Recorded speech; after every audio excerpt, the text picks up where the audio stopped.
All right, I might get started. The others can join as they go.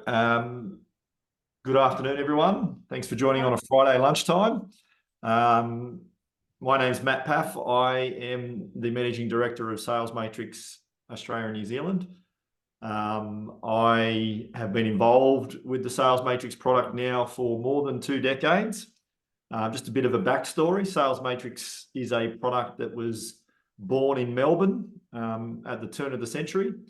It was made by a company out of Melbourne called SalesMatrix, which is a couple of university masters and PhD people who got together to build software to what's called the Harvard Business School Balanced Scorecard. SalesMatrix was their effort as a tool to the sales and marketing element of the balanced scorecard. They also built a product called PeopleMatrix, a product called ProcessMatrix, and another one called Optimist, which was their financial perspective. Long story short, they grew incredibly rapidly. The Optimist product was their most successful product. They sold it to most of the major banks in the world, but they were unable to scale their service delivery to their sales team. And the company sort of disappeared in around 2006. Kim, the person who had headed up the SalesMatrix project, then acquired the company. And effectively, Kim is still the managing director of SalesMatrix globally. He and his wife now live in Turkey.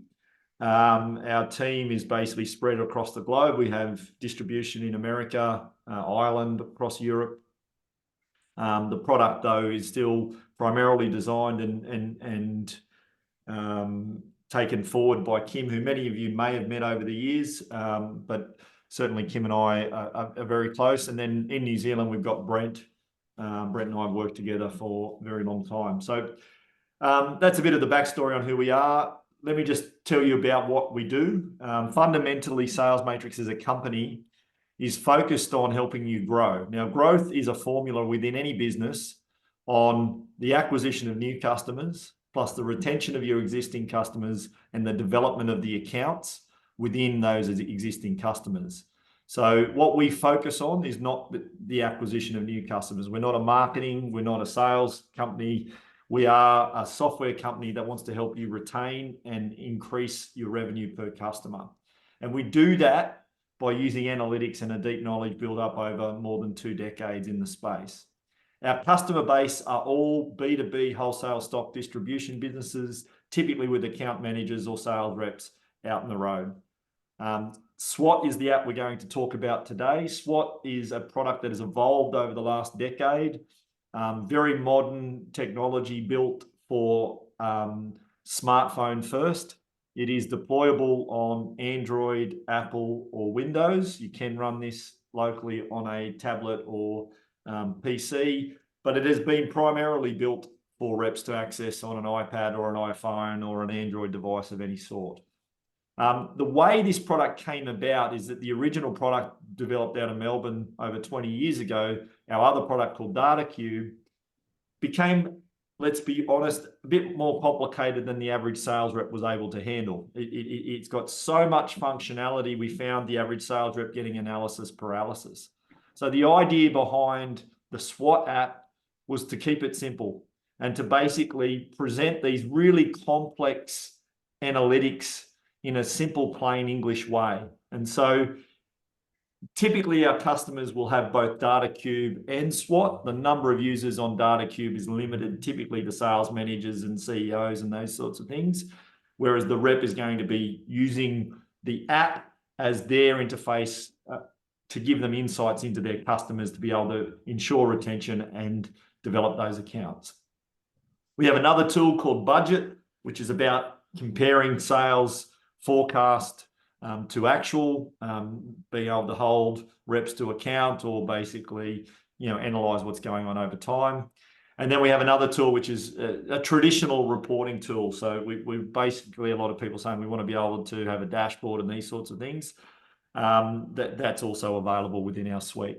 So what is SWOT? SWOT stands for Strengths, Weaknesses, Opportunities, and Threats. Most people know what SWOT is. It's all about looking at ways to analyze data, present it as plain English, that informs a sales rep as they are going about their call planning and their engagement with their customers. It's really focused on, looking for retention, as I said, as well as account development.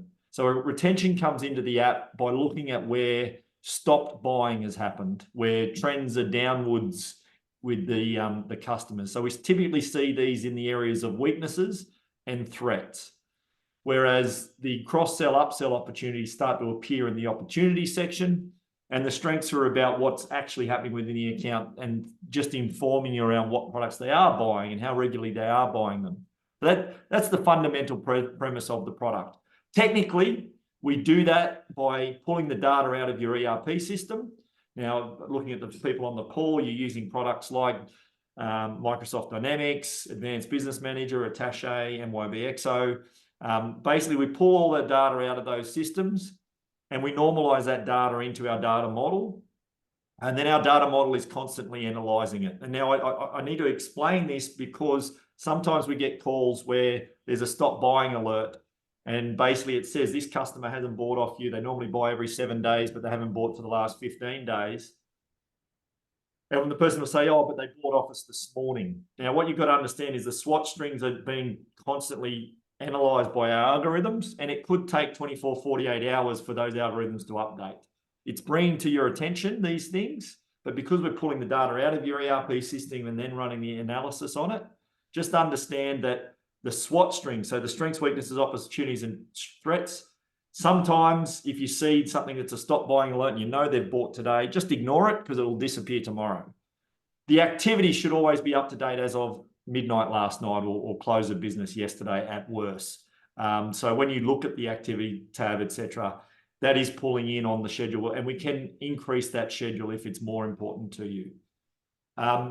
There is a series of algorithms that are running. We keep adding algorithms, and we're starting to use artificial intelligence to build insights that basically keep growing our offering over time. So what you'll see is a series of strings. You'll see a series of notifications coming out, and they're around defined rules that we've built by knowing data in this space over a long period of time. One thing that we get asked all the time is the colors. What do the colors mean? Depending on what level of maths you did in high school, we talk in terms of standard deviation. So this is a bell curve. We look at the average being that 68% in the middle, green being the top 13.5%, one standard deviation to the right of the bell curve, and then red being one standard deviation to the left. So red means bad, amber means average, green means good. Now, when we get into the product, you'll also see that yellow text wouldn't read very well. So where we see a yellow text, it's replaced with black. Blue means we have no transactions in the system against that customer. And gray means there's too fewer transactions for us to really know what's going on with this customer. They might have transacted with us once. We don't want to attribute a red, yellow, or green because we just don't have enough data to be able to sort of categorize them, if that makes sense. So that's a very important thing within the app. Let's jump in. I'm going to swap over to my phone and I'm going to do the whole demo. I'm using an Android device. You will find differences between the Android device and the iPhone and the Windows app, but fundamentally, we're all talking about the same product here. It's just some of the icons look a little bit different. It is all written off one code base. We use a technology called Microsoft Xamarin. We write the code once and then we basically branch it for the different platforms. Let me just share my screen. Start now. We're there. Okay, so let me just go to SWOT. So all of you hopefully have got SWOT app on your phone or on your device that you're using, and you'll have a username and password. That username and password will go into your data, and the data that you're dealing with should be limited to your customers if that's the way the organization wants to set it up. So we can limit the list based on your username and mapping that to your sales rep code in your ERP system. The system is designed in an old school Filodex type system where I can look at my ABs to Zs and I can search through it. I can basically type in here if I want to look for the word group. That's probably a bad example. Let's look for beacon. You can see it starts to basically shortlist as I start to type the letters. So that's all fairly intuitive. Hopefully the system for the most part is intuitive. What you'll see is those colors starting to come through. If I come back to A, you'll see a traffic light on the left. That little circle is a traffic light. What the traffic light is telling you is where this customer sits as far as revenue. Amber, in the middle, average. Red, below average. Green, above average. Gray, not enough transactions to attribute value. Does that make sense? So when we're looking down that left-hand column there, we're seeing the traffic lights which are attributing to the customer a level of revenue that we perceive that customer sits as. Now, the color of the text also tells me their margin level. So in this case, Action Fabrications is a average revenue, high margin customer, whereas Air Systems is a low revenue, high margin customer. And then our Media Premium Hardwoods there is a high revenue, average margin customer. Remember I said before, yellow text would be too hard to read. So think of black in the customer list as representing average, green represents above average, and then red represents below average, if I can find a red one. DBA Print Metro there. So effectively, that's what the color coding does to start off. The other thing that I can do is you'll see there's a filter, that little funnel in the top right corner. This can be used to filter the customer list based on defined things. Now, the top customer opportunities is where the algorithms are looking through your customer list and it's going, okay, based on probability of the customer buying this product and the value that we can generate out of selling the customer this product, these are the top opportunities within your customer base. So it will then filter down to a list of customers, and then I can drill in and see what those opportunities are. So at the top here, I've got extruded aluminium. Let me basically open up extruded aluminium and have a look at the SWOT. So this is an excellent customer. They buy 198 different products off us. They're purchasing on average every 3 days, and they've purchased in the last 2 days. Just ignore my dates. My sample data is now 4 to 5 years old. You can see here that they're buying 39 products off me regularly. Sorry, my staff member keeps sending me messages on Microsoft Teams. Probably should have logged out of that. When I click on that, I think on the iPhone, there might actually be a little arrow that appears next to 39 products regularly. On the Android device, they don't have such a thing. I just need to know that when it lists something like that, that it is something that I can open up. So when I open up the 39 products regularly, it also tells me the buying behaviors of those 39 products.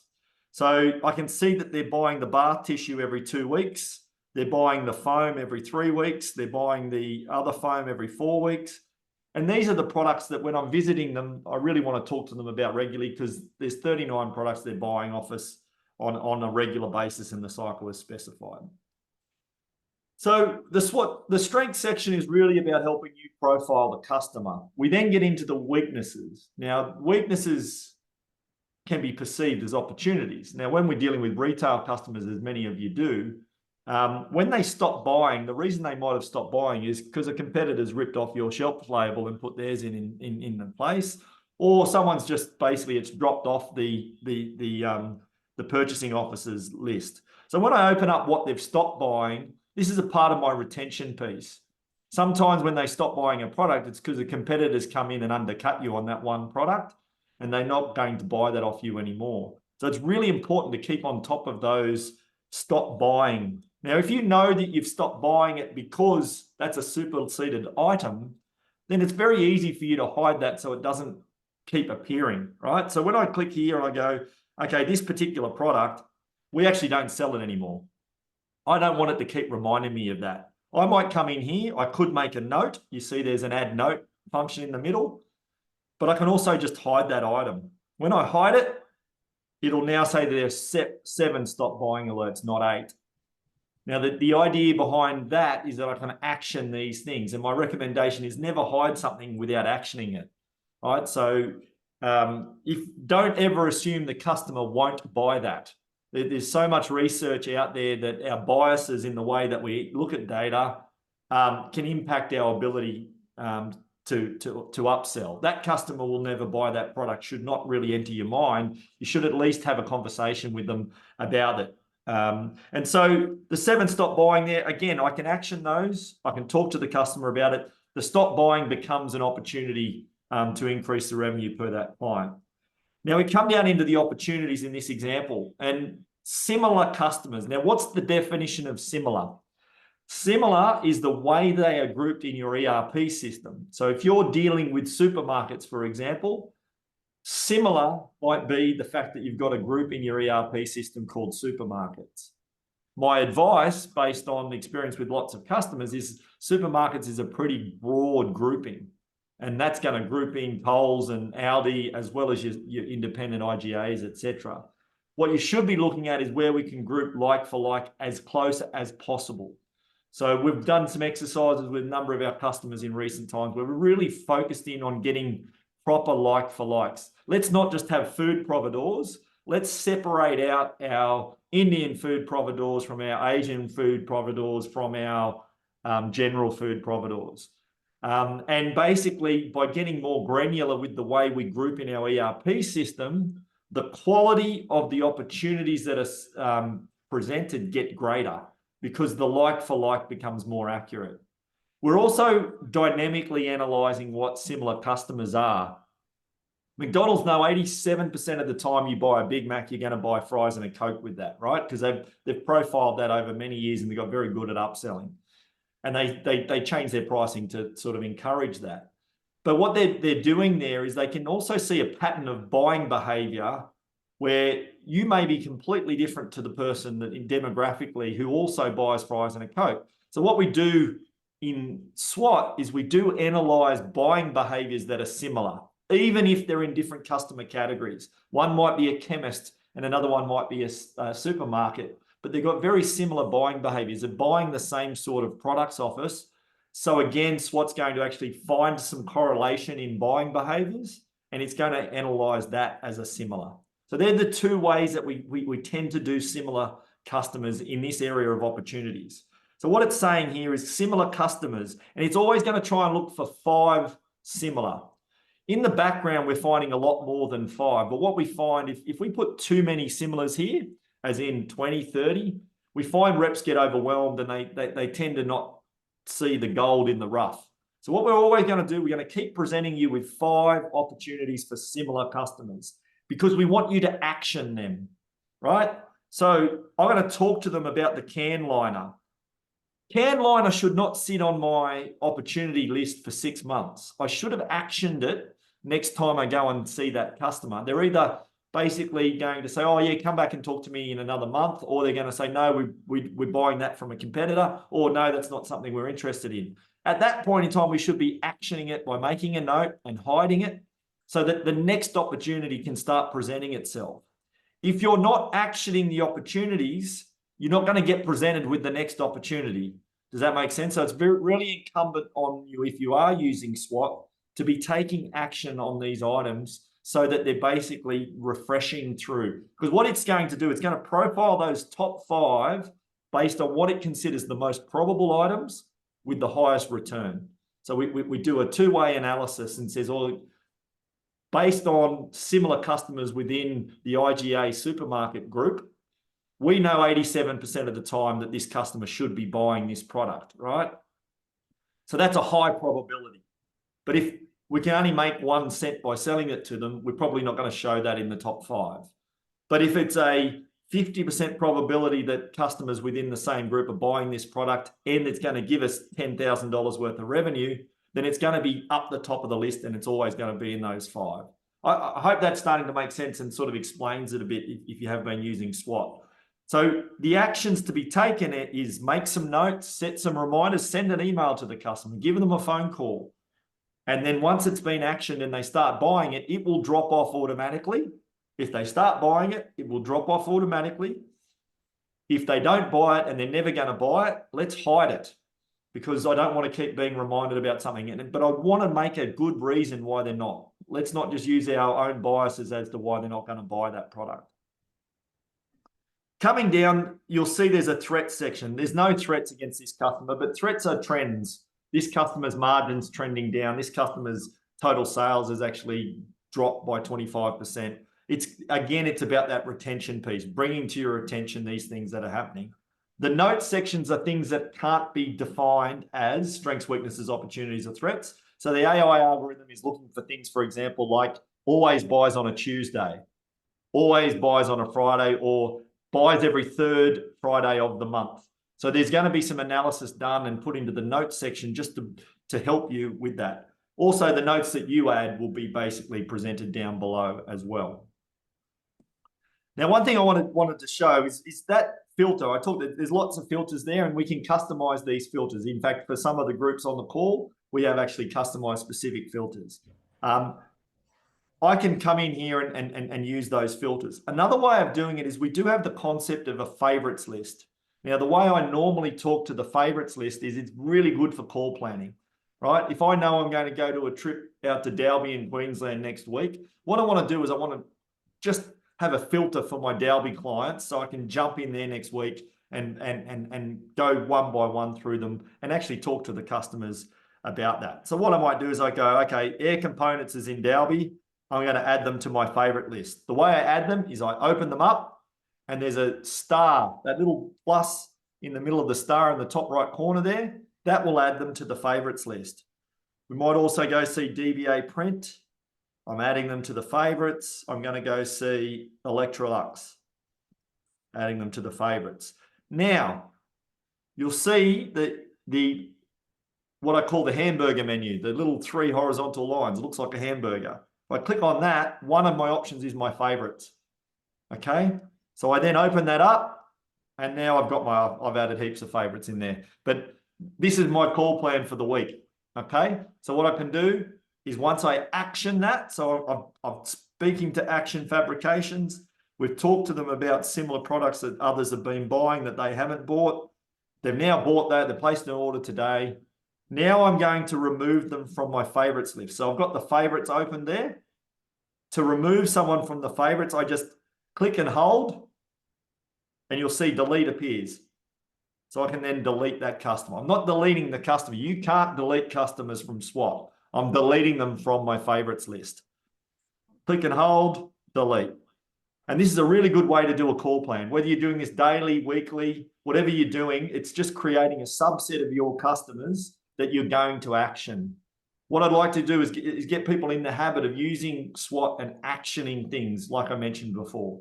If they're not going to buy it, hide it. If they're basically on your favorites list and you've called them today, we could basically remove them from the favorites list so I can work on that. And then next week on a Friday, I'm going to make a plan for the following week. No one joining us?